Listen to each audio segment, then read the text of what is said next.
Welcome to Waters World. I'm Jesse Waters. Obamagate. That's the subject of tonight's Waters Words.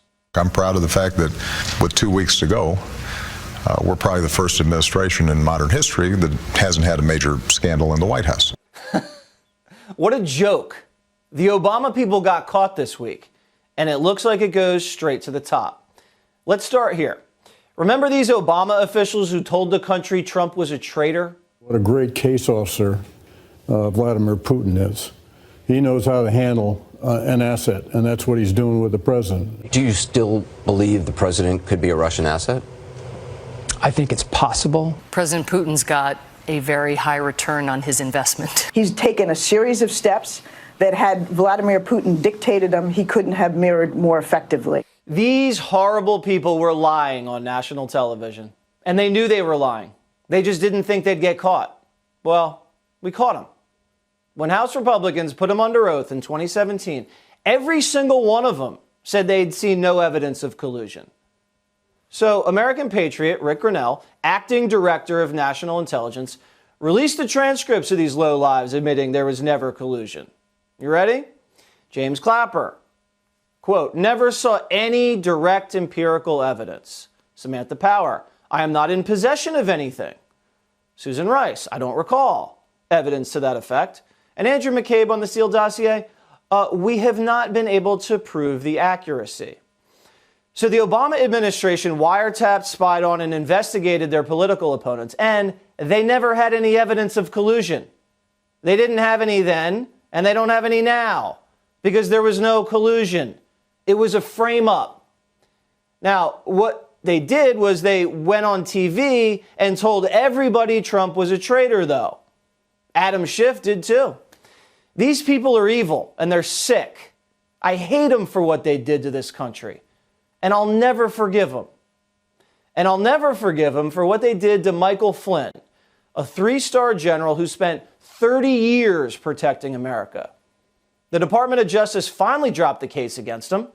Here's AG Bill Barr.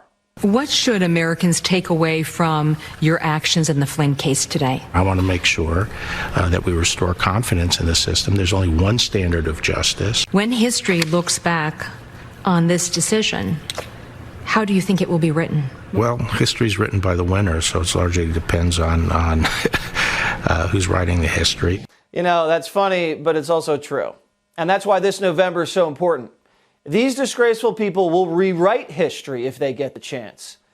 Now, the DOJ said there was no basis for James Comey to send in FBI agents to interview Flynn.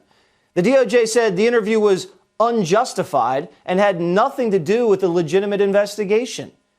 The DOJ said Flynn's phone call with the Russian ambassador was perfectly legal and totally appropriate. The DOJ said Flynn did not violate the stupid Logan Act, and that he never committed perjury anyway. Remember, we finally saw documents that showed FBI agents plotting to entrap Flynn, floating their goal to get him to lie, lock him up, or get him fired. The reason the Obama administration needed Flynn gone was because he was about to uncover the scandal that the Trump team had been illegally spied on and smeared. They needed Flynn gone because their coup needed to continue. And the second Flynn was confirmed as national security advisor, he'd be able to see everything that they'd been doing.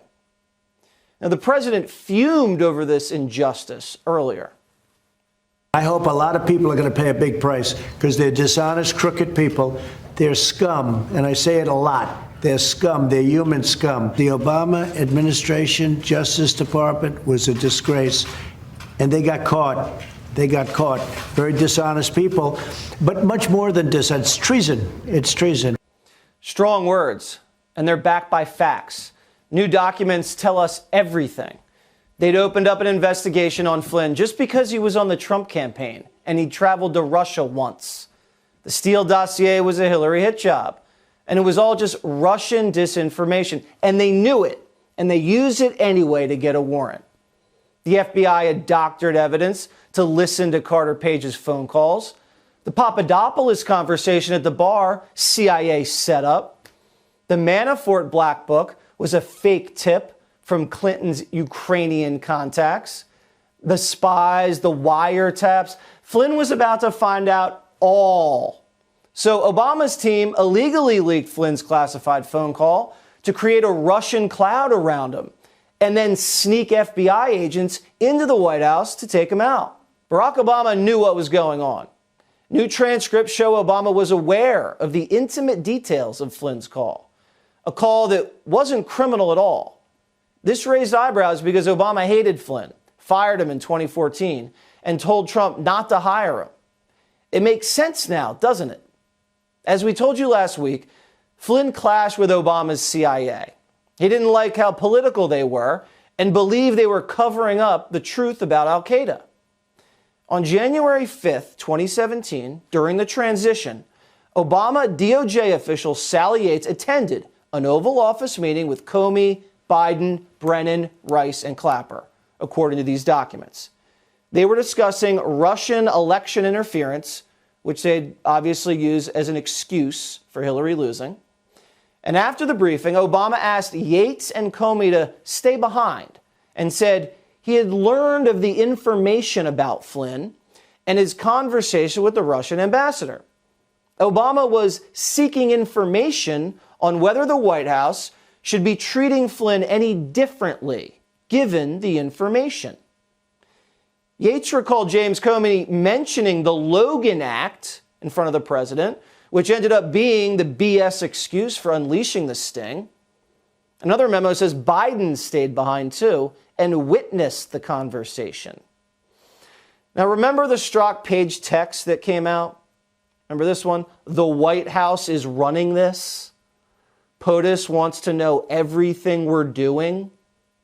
Naturally, because counterintelligence investigations are done solely for the commander-in-chief. It all connects now, doesn't it? A source is telling Watters World that Attorney General Bill Barr was just given a trove of smoking gun documents that could point directly at former President Barack Obama, revealing his powerful connection to Spygate and the Russia hoax. Yesterday, President Trump hinted this is far from over. Here's the tweet. Yesterday was a big day for justice in the USA. Congratulations to General Flynn and many others. I do believe there is much more to come. Dirty cops and crooked politicians do not go well together. We'll have to wait and see how this all unfolds. Reports are that Adam Schiff is, quote, panicking. John Durham is working around the clock, putting together a winnable case in court. But if this goes all the way to the top, like it appears it does, Bill Barr is going to have to appoint a special prosecutor with a wider scope to get to the bottom, or should I say, the top of Obamagate.